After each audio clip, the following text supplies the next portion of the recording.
Hello friends, team समरिल CTET classes में मैं निरंजन कुमार आप सबों का बहुत बहुत स्वागत करता हूं। फ्रेंड्स, आज के क्लास में हम लोग ईवीएस के सिलेबस को देख लेते हैं। सबसे पहला क्लास ये शुरुआत हम लोग कर रहे हैं, एक बार फिर से नई शुरुआत। तो ईवीएस के सिलेबस की ओर सबसे पहले बढ़ेंगे और देख लेते हैं कि हमारा सिलेबस क्या है, क्या क्या चीज़ों को, किन किन चीज़ों को पढ़ना है, ताकि एक भी टॉपिक छूटे ना और हमारी तैयारी बेहतर हो, अच्छी हो। और यदि आप सिलेबस पता कर लेते हो, आप इसे नोट कर लेना है आपको, और एक एक टॉपिक जहाँ से भी आप इसका मटेरियल जुटा सको जुटा लो। और ज़्यादा बेहतर होगा कि आप एनसीईआरटी के बुक से जुटाना है आपको। इस कंटेंट के ऊपर चर्चा करते चलते हैं और मैं बताऊंगा कि कहाँ से आपको इसके कंटेंट जुटाने हैं। और मेरी तैयारी तो होगी ही, तो आप बने रहें हमारे साथ। चलिए देख लेते हैं सिलेबस को। इन्वायरमेंटल स्टडीज़, यहाँ पे देखेंगे कि इससे 30 प्रश्न पूछे जाते हैं, ये तो पता ही है। और इसके 2 सेक्शन हैं, ठीक है।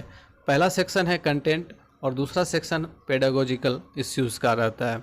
तो इसमें देखेंगे कि यहाँ पे कंटेंट से आप देखो कि 15 प्रश्न हैं, कंटेंट से 15 प्रश्न हैं। और अब इसके बाद आप देखोगे कि पेडागोजिकल इश्यूज़ से 15 प्रश्न हैं। तो कंटेंट में क्या पढ़ना है और पेडागोजिकल इश्यूज में क्या पढ़ना है, इन चीज़ों को हम लोग देख लेते हैं। तो सबसे पहले देखेंगे कंटेंट में family and friends, food, shelter, water, travel, things we make and do. अब यहाँ पे आप ये देखो कि ये जो 6 चैप्टर हैं ये हैं क्या। दरअसल ये 6 चैप्टर जो हैं ये थीम्स हैं, ठीक है। और इन थीम को आधार बना करके क्लास 5 तक के पर्यावरण अध्ययन की किताब को तैयार किया गया है। तो आप इसकी बेहतर तैयारी के लिए एनसीईआरटी के बुक्स को डाउनलोड कर लो और उसको पूरा पढ़ जाओ। आपका पूरा ये कंप्लीट क्लियर हो जाएगा कंटेंट, क्योंकि ये जो 6 थीम है क्लास 3, 4, 5, इन 3 क्लास में 3, 4, 5 में ये इन्वायरमेंटल स्टडीज़ के ये सारे जो थीम्स हैं वो कंप्लीट आपको मिल जाएंगे।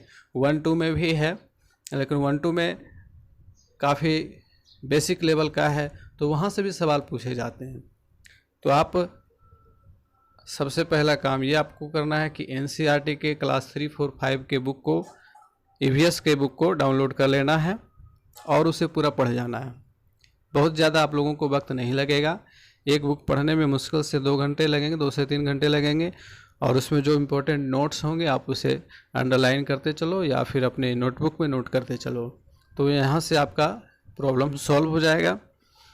हालांकि इसके ऊपर क्लासेस आएंगे और ईवीएस के जो बुक होते हैं डीएलएड या बीएड के, तो उससे हम आपकी तैयारी कराएंगे, इसके लिए आपको चिंता नहीं करनी है।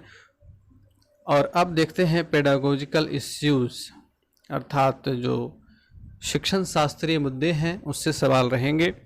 Concept and scope of EVS, अर्थात ईवीएस का जो कंसेप्ट है, इसकी अवधारणा क्या है, इसका स्कोप क्या है, एक एकीकृत विषय के रूप में इसे क्यों चुना गया है, इन सारी चीज़ों को तो ये आपको एनसीएफ 2005 के संदर्भ से इसे देखना है और पढ़ना है।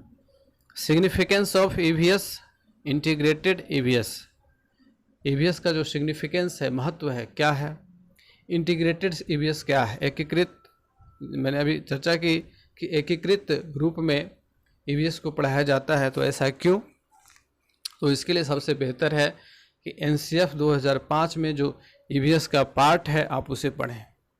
इसके बाद है environmental studies and environmental education, पर्यावरण अध्ययन और पर्यावरण शिक्षण, इन दोनों के ऊपर क्लासेस हम लेकर के आएंगे।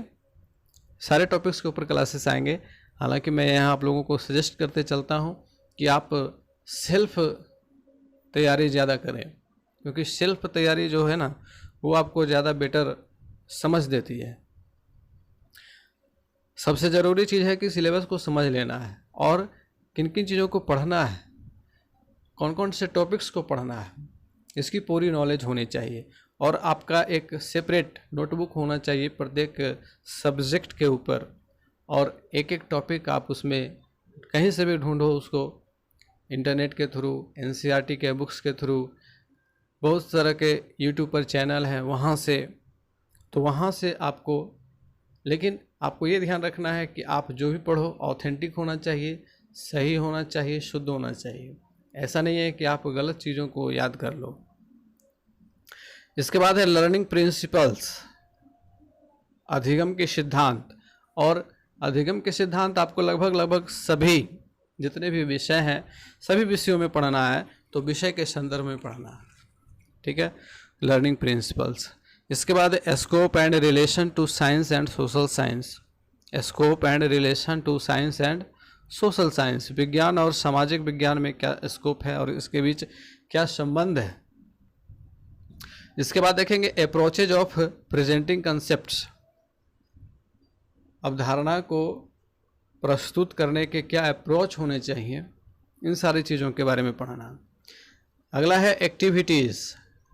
पर्यावरण अध्ययन के पढ़ाने के दौरान, शिक्षण के दौरान आप बहुत तरह की एक्टिविटीज़ करवाते हो, तो ये सारी एक्टिविटीज़ क्या हैं, इन सारी चीज़ों के बारे में पढ़ना है। और एक महत्वपूर्ण बात इसमें एडगर डेल के अनुभव शंकु को पढ़ना है। एडगर डेल के अनुभव शंकु के ऊपर भी वीडियो ऐसे मैंने बना रखा है, आप चाहो तो वहाँ प्ले स्टोर से प्लेलिस्ट से देख सकते हो। और हालांकि इसके ऊपर क्लासेस मैं फिर से लेकर के आऊँगा एक्टिविटीज़ के ऊपर, तो आप लोगों को इसकी चिंता नहीं करनी है। Experimentation, practical work. एक्सपेरिमेंटेशन और प्रैक्टिकल वर्क जो प्रयोगात्मक कार्य हैं ईवीएस में, वो क्या होते हैं और किस प्रकार के होते हैं, इन सारे चीज़ों के ऊपर क्लासेस होंगे। अगला है डिस्कशन, तर्क।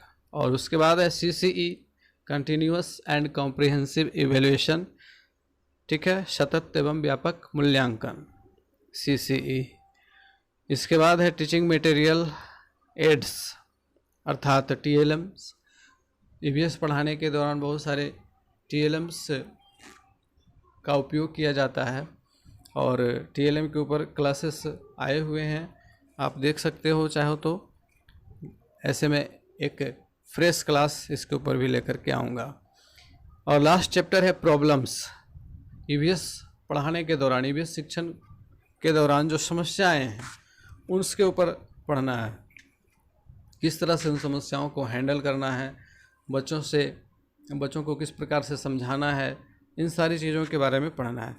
तो फ्रेंड्स, आप लोगों ने देखा कि ये आपका ईवीएस का सिलेबस था और ये बिल्कुल करेंट सिलेबस है। आप देख लें कि यह सीटेट जनवरी 2021 का सिलेबस है और इसमें फ़िलहाल कोई परिवर्तन होने की उम्मीद नहीं है।